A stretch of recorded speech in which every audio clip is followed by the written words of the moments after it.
सादर अभिवादन। सीतापुर में लोकसभा चुनाव के दौरान भाजपा की पराजय को लेकर पार्टी के भीतर मंथन का दौर जारी है।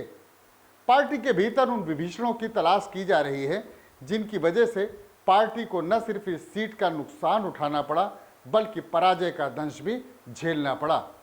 हालांकि ये बात भी अभी साफ नहीं हो पाई है कि जिन लोगों की नकारात्मक भूमिका के कारण पार्टी को इस स्थिति से दो चार होना पड़ा, उन लोगों के प्रति पार्टी आखिरकार कोई कार्रवाई करेगी भी या इस पराजय का ठीकरा प्रत्याशी राजेश वर्मा के माथे मढ़कर अन्य को अभयदान दे देगी। जैसा कि लोग जानते हैं कि सीतापुर में भारतीय जनता पार्टी के भीतर कई खेमे हैं, लेकिन अब तक का सबसे मजबूत खेमा पूर्व सांसद राजेश वर्मा का ही माना जाता था। मामला चाहे भाजपा संगठन के पदाधिकारियों की नियुक्ति को लेकर हो या फिर किसी चुनाव में प्रत्याशी चयन का, पार्टी के भीतर सबसे ज्यादा सुनवाई राजेश वर्मा की ही हुआ करती थी। जनता से रिश्तों की बजाय मुकद्दर से सिकंदर बनने वाले राजेश वर्मा जितने शक्तिशाली थे, पार्टी के भीतर उनके उतने ही विरोधी भी थे। ये बात दीगर रही कि जब तक वे सत्ता के केंद्र में सर्वाधिक प्रभावशाली रहे, उनके विरोधी किसी भी तरह की मुखालफत करने की बजाय उनसे जुड़ने में ही भलाई समझते रहे।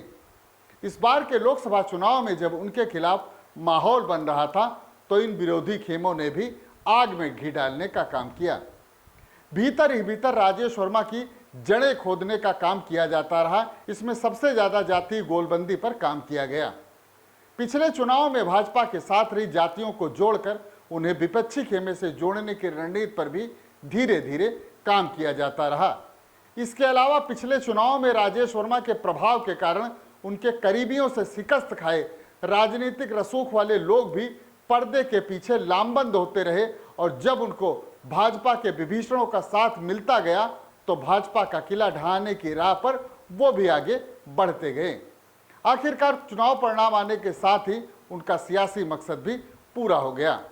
कुछ ने अंदर खाने विरोध कर अपनी मुराद पूरी की तो कुछ ने बगावत का झंडा बुलंद कर अपनी इच्छा पूर्ति की। अब जब भाजपा का ये मजबूत किला ध्वस्त हो चुका है तो पार्टी में शीर्ष स्तर द्वारा उन लोगों को चिन्हित करने का काम भी किया जा रहा है जिन्होंने अनुशासन की लक्ष्मण रेखा लांघकर पार्टी को शर्मनाक स्थिति के मुहाने पर लाकर खड़ा कर दिया। हालांकि पार्टी से जुड़े सूत्रों का कहना है कि जिन लोगों ने विभीषण की भूमिका निभाई है उन पर कार्रवाई कर पाना इतना आसान नहीं होगा। ऐसे लोगों को जानते तो सभी लोग हैं, लेकिन सबूत इकट्ठा करने में कठिनाई हो सकती है। दरअसल सीतापुर में भाजपा को जो पराजय मिली है उसमें कई अहम कारण हैं। इसी जनपद के हरगांव और महोली विधानसभा सीटों को जोड़कर तैयार की गई दौरारा लोकसभा सीट पर भी भाजपा की पराजय तो हुई, लेकिन हार का अंतर 5000 के भीतर रहा, जबकि सीतापुर सीट पर यह आंकड़ा 90,000 पहुंच गया। चूंकि हार जीत का अंतर इतना भारी है कि अकेले इसके लिए विभीषणों को जिम्मेदार नहीं ठहराया जा सकता। उनका तर्क होगा कि कैंडिडेट के खिलाफ माहौल था और लोग उनकी कार्यशैली से नाराज थे। कैंडिडेट का तर्क होगा कि संविधान बदलने को लेकर भाजपा के खिलाफ जो माहौल बना उसका और भीतरगात का ये मिला जुला परिणाम रहा। कुल मिलाकर पिछले कई चुनावों की तरह इस बार भी भीतरगातियों पर अनुशासन की तलवार चल पाएगी, इसमें संशय दिखाई दे रहा है। और यदि किन्हीं विशेष परिस्थितियों में इस पर कोई कार्रवाई हुई भी तो उसकी मियाद आगामी विधानसभा चुनाव से आगे नहीं तय हो पाएगी, क्योंकि विधानसभा चुनाव में फिर भाजपा को सभी के समर्थन की जरूरत होगी।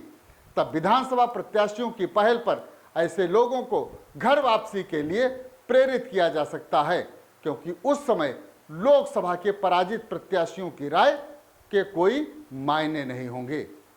इस खबर में इतना ही। हमारी खबरों को देखने के लिए आप हमारे YouTube चैनल UBTV को लाइक और सब्सक्राइब करें। धन्यवाद।